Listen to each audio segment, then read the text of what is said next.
Você já ouviu falar da anomalia do Atlântico Sul? Sabe o que é? Para que serve? Ou ao menos se é bom ou ruim? Então seja bem-vindo ao canal Fatos Desconhecidos. Eu sou Marcos Gouveia. Se você ainda não é inscrito, se inscreve no nosso canal e se gostar, curta o vídeo. Você vai descobrir agora os mistérios da anomalia do Atlântico Sul.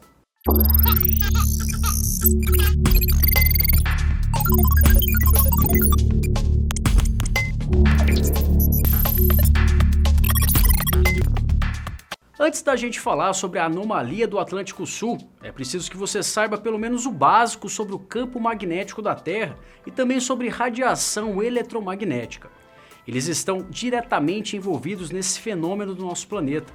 Outra coisa que é importante saber é que não tem a ver diretamente com o Oceano Atlântico e as suas águas. Então vamos começar com a radiação eletromagnética, beleza?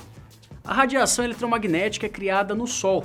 Nossa querida estrela que fornece a vida em forma de luz e calor não é lá muito constante. De vez em quando algumas mudanças ocorrem por lá e o Sol libera grandes quantidades de energia, bem mais que o comum. Essa liberação é conhecida como explosão solar. As explosões solares liberam altas doses de radiação eletromagnética. Essa radiação chega em cerca de 8 minutos na Terra, porque ela viaja na velocidade da luz. Além de liberar a radiação, essas explosões liberam partículas em forma de plasma. Essa liberação é chamada de vento solar. Quando os elétrons e prótons liberados se juntam, eles formam uma espécie de nuvem, chamada também de ejeção coronal de massa. Ao contrário da radiação, elas demoram um pouco mais para chegar, cerca de 3 dias. E quando essa nuvem mortal nos atinge, é o nosso campo magnético que nos salva. Aliás, você sabe para que serve o campo magnético da Terra ou do que ele é feito? O campo magnético da Terra é uma forma de escudo invisível que nos protege de boa parte da radiação eletromagnética vinda do Sol. Ele funciona de forma parecida a um ímã gigante. O campo é formado pela corrente elétrica provocada pelo deslocamento de elétrons. Se você já estudou magnetismo na escola, vai se lembrar que por onde passa uma corrente elétrica é formado um campo magnético em volta. Agora pense em um megacampo, imenso. Esse é o campo magnético que estamos falando. Ele cobre todo o planeta. Você já ouviu falar das auroras boreais? As auroras boreais são provocadas pelo encontro dessa radiação eletromagnética com o campo da Terra. Apesar de ser lindo, encontros violentíssimos de partículas estão ocorrendo acima das nossas cabeças. Algumas aves migratórias utilizam o campo magnético da Terra para se guiarem. Lembra daqueles desenhos em que as aves vão para o sul no inverno? Então, elas não utilizam um mapa ou GPS. É o magnetismo desse campo que permite que elas se localizem. E sabe a atmosfera? Agradeça ao campo magnético. Ele é fundamental para protegê-la e mantê-la em seu devido lugar. Um estudo feito pela Agência Espacial Europeia mediu a influência do campo magnético na atmosfera e analisou seus benefícios. Para isso, eles compararam a Terra com Marte. De acordo com a pesquisa, a atmosfera de Marte perde 10 vezes mais oxigênio que a da Terra. Isso ocorre porque o campo magnético de Marte é muito fraco. E ao mesmo tempo que há uma maior perda de oxigênio em Marte, a quantidade de pressão de radiação solar aumenta nos dois planetas. Mas Marcos, você falou agora há pouco que os elétrons fazem essa corrente elétrica e a corrente produz o campo. Mas de onde vêm esses elétrons? A Terra possui um campo magnético porque o seu núcleo, formado por níquel e ferro, está girando constantemente. Pelo fato do núcleo estar milhares de quilômetros embaixo da crosta terrestre, ele possui uma pressão imensa, temperatura alta e vários elétrons dos átomos que ficam livres para circular. Ao circular, eles produzem nosso campo magnético. Portanto, só temos o campo por causa do núcleo. O campo magnético não possui a mesma intensidade em todos os lugares. Ou seja, em algumas partes do globo ele é mais forte, em outras ele é mais fraco. E adivinha onde ele não tem tanta força? Sim, na região da América do Sul. E é por isso que o nome é Anomalia do Atlântico Sul, ou Anomalia Magnética da América do Sul. Estima-se que ela se estende por cerca de 90 milhões de quilômetros quadrados. Ela foi descoberta em 1958 e não é fixa. Ela vem se deslocando em uma velocidade 0,16 no sentido norte e 0,36 para o oeste. No Brasil, o estado de São Paulo é onde a anomalia é mais intensa.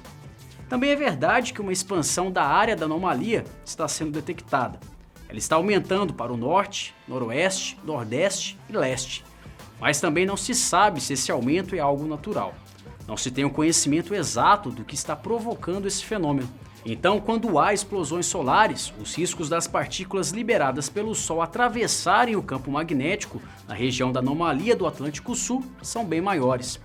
Os satélites que estejam passando pela região da anomalia são bastante afetados e precisam de uma proteção extra.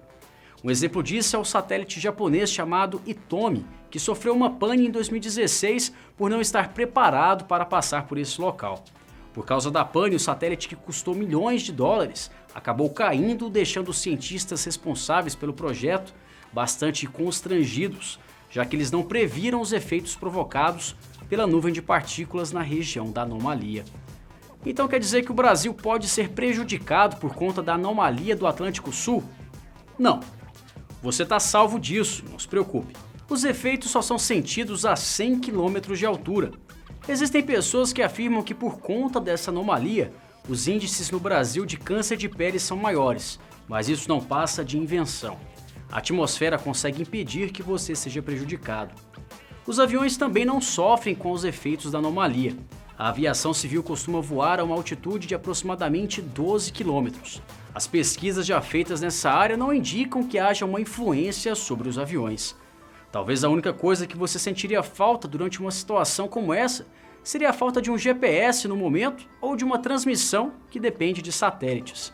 Por motivos de segurança ou falta de preparação, como o do Hitomi, parte dos satélites são desligados ou não funcionam bem quando passam na região da anomalia durante um evento de explosão solar.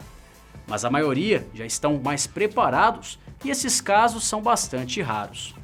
O Brasil possui pesquisas avançadas nessa área. No Paraná, na cidade de Paula Freitas, fica o Laboratório de Pesquisas em Geomagnetismo do Instituto da Aeronáutica e Espaço. Sua principal função é estudar os impactos da anomalia do Atlântico Sul no nosso país e também no nosso planeta. Essas explosões solares também preocupam os astronautas da Estação Espacial Internacional. O cuidado na estação é redobrado toda vez que há uma explosão e a estação vai passar por cima da região da anomalia do Atlântico Sul. Inclusive, existe uma sala blindada dentro da estação para casos de ejeções coronais de massa. Mas e se o astronauta estiver do lado de fora?